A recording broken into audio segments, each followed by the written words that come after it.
Hello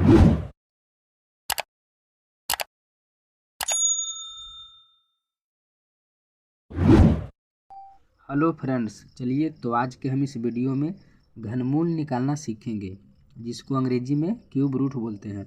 तो आप बने रहें वीडियो में अंत तक। ये वीडियो में हम बड़ी बड़ी संख्याओं को घनमूल बनाएंगे, वो भी ट्रिक के माध्यम से बनाना सीखेंगे। तो चलिए वीडियो को स्टार्ट करते हैं। तो सबसे पहले हम कुछ बेसिक को सीख लेते हैं, जिसको जानना बहुत ज़रूरी होता है। तो यहाँ पे देखिए, अगर हम 1 का करेंगे क्यू तो इसका मान 1 आएगा। 2 का करेंगे क्यू तो इसका मान 8 आएगा। 3 का करेंगे क्यू तो इसका मान 27 आएगा। 4 का करेंगे क्यू तो ये हो जाएगा 64। 5 का क्यू 125। 6 का क्यू 216 हो जाएगा। क्यू का मतलब होता है कि 6 का क्यू, यानी कि 6 को हम 3 बार लिखेंगे। 6 गुना 6 गुना 6, तब इसका मान आएगा 216। आप इसको ये नहीं समझिएगा कि 6 गुना 3। ठीक उसी तरीके से 7 का करेंगे क्यू तो इसका मान आ जाएगा 343। 8 का करेंगे क्यू तो ये हो जाएगा 512। 9 का करेंगे क्यू तो ये हो जाएगा 729। और एक लास्ट 10 का करेंगे क्यू तो इसका मान आ जाएगा 1000। आप सभी को 1 से लेकर कम से कम 10 तक घन और घनमूल याद होना चाहिए। तो चलिए अब हम प्रश्न पे चलते हैं और हम बारी बारी से सीखते हैं। तो यहाँ पे मेरा पहला सवाल है 4096। इसको हम ट्रिक के माध्यम से बनाएंगे।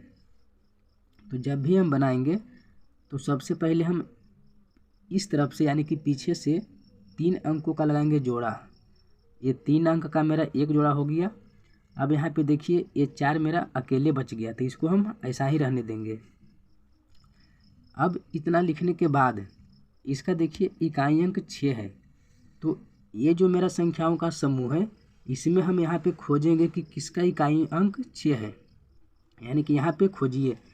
तो यहाँ पे देखिए, यहाँ पे इकाई अंक यहाँ पे 6 दिख रहा है, यानी कि 6 का क्यू 216 है, जिसका इकाई अंक 6 है। तो इसका सामने वाला जो अंक ये 6 है, इसको हम लिख लेंगे यहाँ पे बराबर के सामने यहाँ पे 6 लिख लेंगे। अब इतना लिखने के बाद ये जो 4 बचा है, ये 4 को हम ढूंढेंगे इन संख्याओं में कि किन दो संख्याओं के बीच में ये 4 है। तो यहाँ पे देखिए कि 4 मेरा 1 और 8 के बीच में आ रहा है, यानी कि यही दो संख्या के बीच में मेरा 4 होगा। तो अब यहाँ पे समझिए कि ये दो संख्या में मेरा जिसका छोटा मान होगा, यानी कि 1 और 8 में मेरा छोटा मान 1 है, तो इसके सामने वाला ये जो 1 है, यानी कि 1 का क्यूब किए थे जिसका मान आया था 1, तो इसी के सामने वाला इसका मान यानी कि 1 यहाँ पे लिख लेंगे। यानी कि फाइनली मेरा जो इसका आंसर आ गया वो हो गया 16। तो आई होप कि आपको समझ में आ गया होगा। तो चलिए अब हम दूसरा सवाल को बनाते हैं। तो इसको भी ठीक हम उसी तरीके से करेंगे। सबसे पहले 3 अंकों का लगा देंगे जोड़ा। अब यहाँ पे देखिए ये 2 अंक बचा, तो इसको हम ये 2 ही अंक रहने देंगे।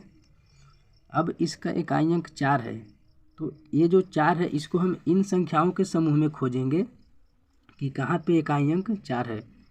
तो आप यहाँ पे देखिए, यहाँ पे 4 है, यानी कि 4 का क्यूब 64, जिसका इकाई अंक 4 है। तो इसके सामने वाला जो ये 4 संख्या है, इसको हम लिख लेंगे यहाँ पे। अब यहाँ पे बच गया यहाँ पे 13। तो ये जो संख्या 13 है वो भी हम इसी में खोजेंगे कि किन दो संख्याओं के बीच में है 13।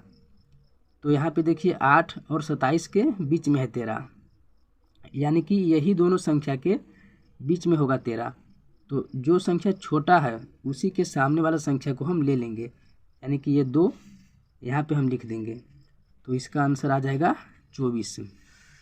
तो आई होप कि आपको ये दोनों सवाल अच्छे तरीके से समझ में आ गया होगा। तो चलिए अब हम इसको देख लेते हैं। तो इसको भी हम 3 से लगाएंगे जोड़ा, तो ये हो जाएगा एक जोड़ा। अब यहाँ पे देखिए ये दोनों अंक मेरा शेष बच गया, तो इसको हम ऐसा ही रहने देंगे। अब एक बार फिर से देखेंगे ये 4 को कि कहाँ पे है इन संख्याओं में, तो फिर मेरा यहीं पे आएगा, क्योंकि इसका इकाई अंक 4 है, तो इसको सामने वाला संख्या ये 4 को हम लिख लेंगे यहाँ पे। अब ये लिखने के बाद हम देखेंगे 39, यानी कि ये जो 39 है ये किन दो संख्याओं के बीच में है। तो यहाँ पे देखिए 39 27 और 64 के बीच में है। तो अब देखिए 27 और 64 में जो मान मेरा छोटा है, यानी कि ये 27 जो है ये 64 से छोटा है, तो इसके सामने वाला संख्या 3 हम लिख लेंगे यहाँ पे, यानी कि इसका आंसर आ जाएगा 34। अब हम चलिए ये सवाल को देख लेते हैं, और ये सवाल मेरा लास्ट होगा। तो इसको भी सबसे पहले हम 3-3 अंक का लगा देंगे जोड़ा। तो यहाँ पे 3 अंक का हो गया एक जोड़ा, और ये 3 अंक का हो गया एक जोड़ा। अब जोड़ा लगाने के बाद देखिए कि इसका इकाई अंक 6 है। अब इसको खोजिए यहाँ पे कि किसका इकाई अंक 6 है। तो जब भी आप खोजेंगे तो यहाँ पे देखिए यहाँ पे है इकाई अंक 6, यानी कि 6 का घन 200 हो जाता है 16, जिसका इकाई अंक 6 है। तो इसके सामने वाला जो ये जो मान है 6, इसको हम लिख लेंगे यहाँ पे। अब यहाँ पे लिखने के बाद देखिए कि ये जो एक जोड़ा है वो है 175। अब इसमें खोजिए कि 175 किन दो संख्याओं के बीच में है, यानी कि 175 जो 125 से बड़ा है और 216 से छोटा है, यानी कि यही दो संख्याओं के बीच में है 175। तो ये दोनों में जिसका मान छोटा रहेगा उसके सामने वाला संख्या को हम लिख लेंगे, यानी कि ये 5 को हम लिख लेंगे यहाँ पे। इसका आंसर हो जाएगा 56। तो आई होप कि आपको ये वीडियो अच्छा लगा होगा। तो अगर आप हमारे चैनल पे पहली बार आए हैं तो हमारे चैनल को आप सब्सक्राइब कर लें। तो चलिए अब हम इस वीडियो को समाप्त करते हैं, मिलते हैं एक अगले वीडियो में, तब तक के लिए धन्यवाद।